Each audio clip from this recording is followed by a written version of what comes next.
জাতীয় সংসদে একটি শক্তিশালী বিরোধী দলের পাশাপাশি কয়েকজন স্বতন্ত্র সংসদ সদস্যও রয়েছেন।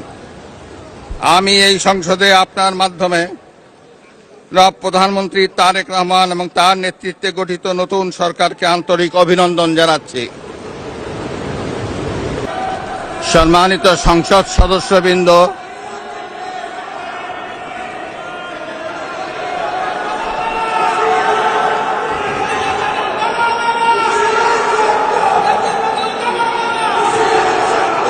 আমন্ত্রিত অতিথিবৃন্দ,